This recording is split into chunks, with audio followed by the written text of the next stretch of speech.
maknanya apa sih kunjungan Kaisang Pangarep datang ke markas PKS? Silaturahim. Silaturahim. Dan Ngomongin PKS, Presiden PKS Pak Ahmad Syaihu selalu mengatakan bahwa politik itu harus diperbanyak silaturahim. Dan kami menerima atau kita berkunjung dalam rangka untuk menyampaikan bagaimana gagasan kami, sikap kami. Meskipun kita misalnya sama atau berbeda, tetapi silaturahim itu harus dijaga sampai kapanpun. Bukan untuk menggoncang Anies Sohibul. Oh tentu, malah ini bisa jadi menguatkan. Jadi kehadiran Mas Kaisang, PSI dan sebagainya bagi kami ini ada kesempatan bagi PKS untuk menawarkan kepada PSI. Kami apresiasi PSI di Jakarta ada 8. Tentu dan kami saat ini 18.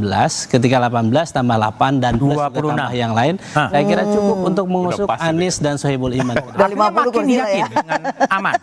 Betul, makanya kami yakin bahwa pasangan aman ini ketika elektabilitasnya bagus, kredibilitasnya bagus, kemampuan memiliki capacity to win dan capacity to govern-nya bagus, maka kami hakul yakin siapapun, termasuk mungkin PSI juga akan mendukung. Akan mendukung, oke. Mbak Lulu, PKB juga melirik Anies juga?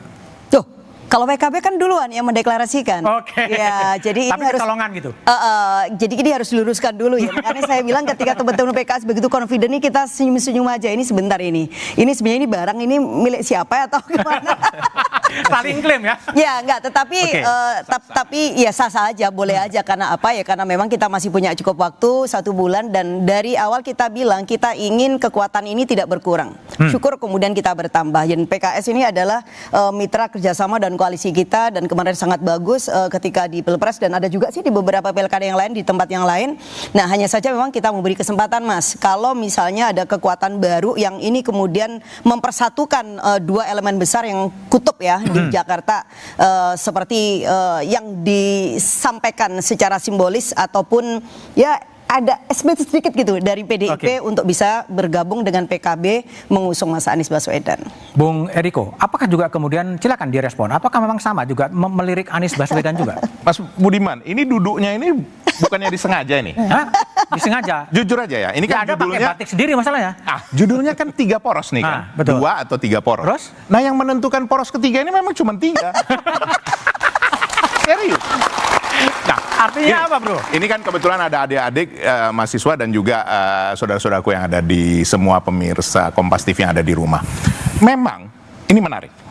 Ini akan terjadi 3 poros kalau kami ini ada yang bersama-sama. Oke.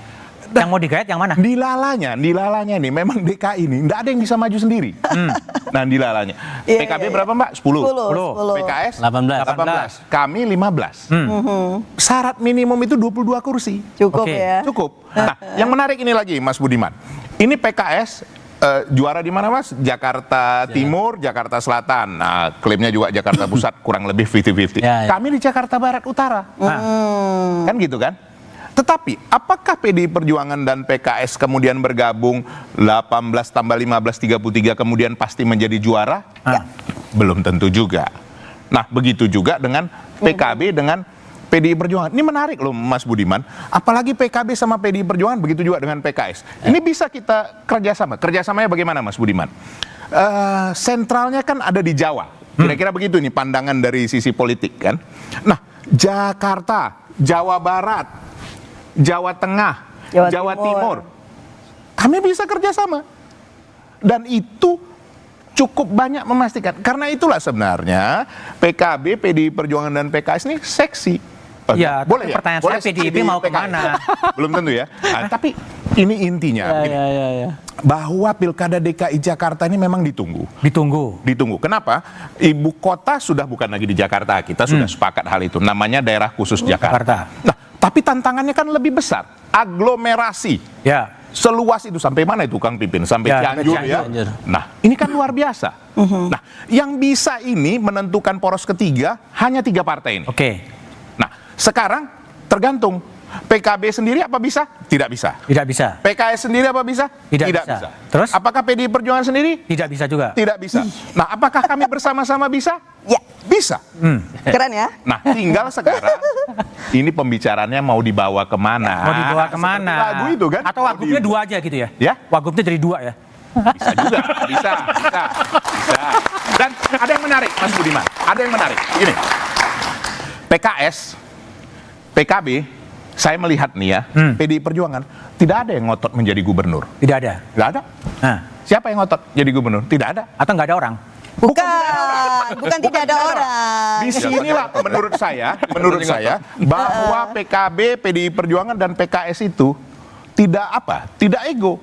Tinggal sekarang berbicara mana yang paling mungkin menang ini. Karena satu, jujur aja Mas Budiman, ini kan pilkada ini selesai ini 5 tahun lagi tidak ada. Berarti kemenangan sekarang ini menjadi hal yang paling penting, siapapun itu. Sehingga tidak satu partai pun boleh egois. Nah seperti itu Mas. Jadi kalau Mas Budiman mau tanya kepada kami bertiga, mau nggak kami membentuk poros ketiga? Kalau mau, terjadi. Masanya menentukan mau atau enggak siapa nggak tahu ya. Oke, Risa Patria, Gerindra. Kim tetap ke Ridwan Kamil atau udah mulai goyah? Ya, yang pertama saya ingin sampaikan bahwa penting bagi Kim bahwa pilkada seluruh Indonesia itu linier dengan pilpres. Linier dengan pilpres. Menang 30 Namun provinsi ya. Kenapa demikian? Agar program-program sejalan. Namun demikian kami juga tidak pernah bisa memaksakan. Setiap daerah punya karakteristik yang berbeda-beda, ada kearifan lokal dan sebagainya. Nah untuk Jakarta penting bagi kami mencari satu sosok figur yang bisa menjadi gubernur yang selaras dengan kebijakan-kebijakan pemerintah pusat ya. Sampai hari ini di Kim ya yang kami lihat memiliki potensi, prestasi dan juga elektabilitas dan populer adalah Kang Emil. Atas dasar itulah Gerindra menyampaikan bahwa merekomendasikan Kang Emil. Dengan siapa? Dengan siapanya ya sedang kita diskusikan. Dengan Kaisang? Enggak? Sedang didiskusikan. Semua ada potensi ya, beberapa nama yang tentu dipertimbangkan. Nah, sekalipun memang kita tahu Kang Emil kan kader Golkar. Kang Emil juga diberi surat tugas untuk Jawa Barat dan DKI Jakarta. Sekalipun Kang Emil memang di Jawa Barat dianggap akan menang mutlak, menang telak, kami juga punya keyakinan dan optimisme di Jakarta pun Kang Emil bisa menang dan berprestasi. Itu keyakinan. Inilah yang sedang proposal, inilah yang sedang kami sampaikan pada teman-teman di koalisi. Tentu teman-teman koalisi punya kalkulasi masing-masing. Alhamdulillah PAN sudah merespon dengan baik. Mudah-mudahan nanti disusul dengan partai-partai yang ada di Kim. Jumlahnya ada 9 partai ya.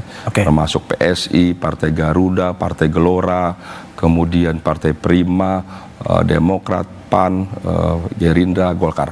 Oke, baik. Kang Gunggun, ini kan kalau lihat survei-survei itu kan memang Anies begitu cukup tinggi lah ya sekarang ya. Tapi juga kelihatannya partai-partai juga mulai melirik Anies sebagai sebuah mesin. Tapi kelihatannya masih tarik ulur, masih belum jelas. Tapi analisa Kang Gunggun setelah jeda berikut ini.